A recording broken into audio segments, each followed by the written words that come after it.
Bonjour à tous et bienvenue dans cette nouvelle vidéo de méditation biblique où l'on continue notre parcours dans l'évangile de Luc en arrivant aujourd'hui à Luc 8, les versets 22 à 25 que, comme d'habitude, je vous invite à lire de votre côté avant de revenir voir la suite de cette vidéo si vous le souhaitez. C'est un passage que si l'on a l'habitude de lire la Bible, on connaît plutôt bien. Un passage où Jésus va se retrouver avec ses disciples confrontés à une tempête. Tout commence par un trajet en bateau tout à fait normal, comme on en voit d'autres au long des évangiles.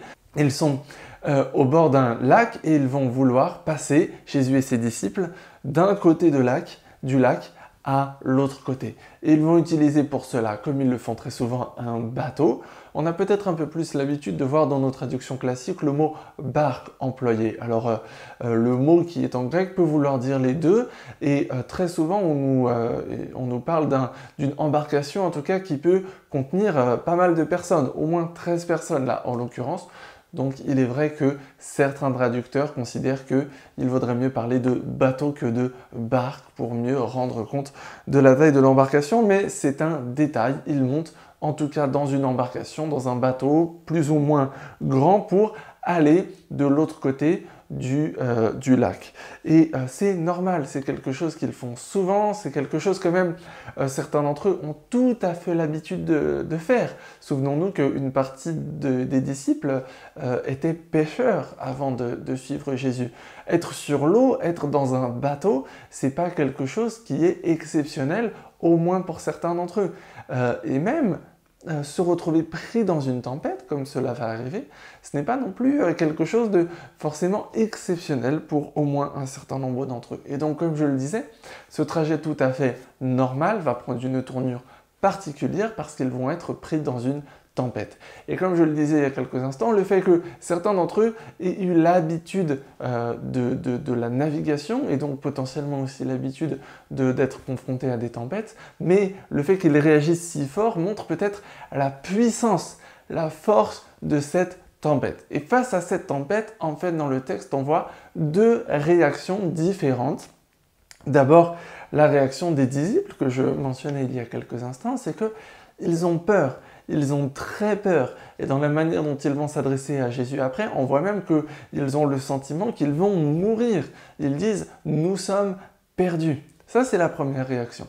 Et la deuxième réaction, c'est celle de Jésus qui, lui, dort. Très probablement, il s'est endormi avant la tempête, mais il continue à dormir pendant la tempête. Le bruit des vagues, de la pluie, peut-être des éclairs, du tonnerre, mais aussi le bruit des disciples qui paniquent et qui ont peur autour de lui, ne le réveille pas.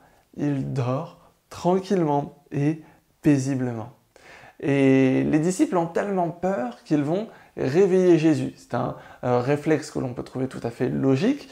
Ils suivent Jésus depuis un certain temps maintenant. Ils ont remis leur vie entre ses mains et donc c'est leur leader. Et donc dans un moment de besoin, de panique, ils vont tout naturellement se tourner vers le leader, vers celui qui en plus leur a montré déjà un petit peu qu'il est capable de faire de grandes choses.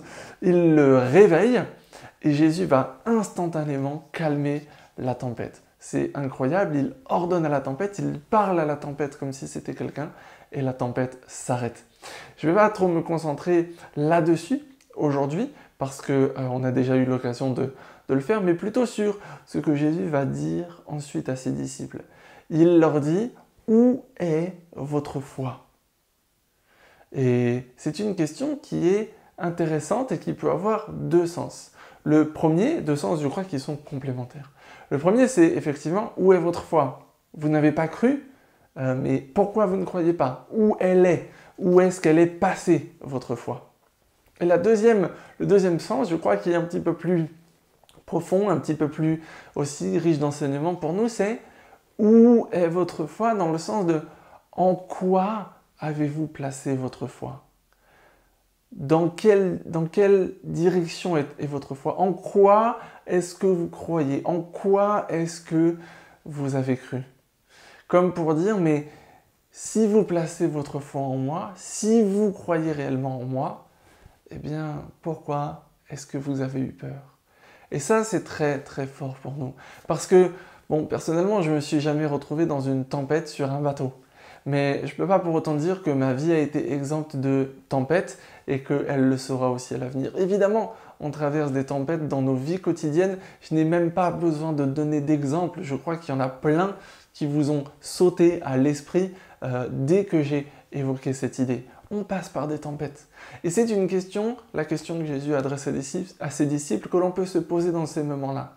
Où est notre foi? Où est-elle dans le sens, où est-elle vraiment? Est-ce que nous l'exerçons vraiment? Est-ce que nous vivons notre foi? Où est notre foi? Mais aussi, en quoi est placée notre foi? En fait, cette question peut nous pousser à nous souvenir de en quoi nous avons placé notre confiance et notre foi. Et peut-être plus précisément, en qui nous avons placé notre foi. Parce que dans le récit, le miracle, la puissance que Jésus manifeste vient comme une réponse anticipée à cette question-là. Et c'est une réponse que l'on peut aussi appliquer dans nos vies. En qui avons-nous foi? Eh bien, en celui qui, d'un simple mot, en parlant seulement, peut calmer la tempête. En qui avons-nous foi? Eh bien, en celui qui, dans nos vies aussi, peut nous aider à traverser les tempêtes de nos vies, peut nous aider à les calmer et en tout cas à les supporter. Voilà en qui nous avons foi, si nous croyons vraiment en Jésus. Alors posons-nous de temps en temps cette question. Où est notre foi? En qui avons-nous foi? Je vous souhaite une très bonne journée. Je vous demande pardon pour l'absence de vidéo la semaine dernière et puis ce jeudi aussi. Elles vont continuer pendant encore une semaine et puis on prendra une petite pause pour l'été et puis je vous donnerai peut-être rendez-vous à la rentrée. En tout cas, pour cette fois, rendez-vous jeudi prochain pour une prochaine vidéo sur cette chaîne YouTube. Bonne journée à tous.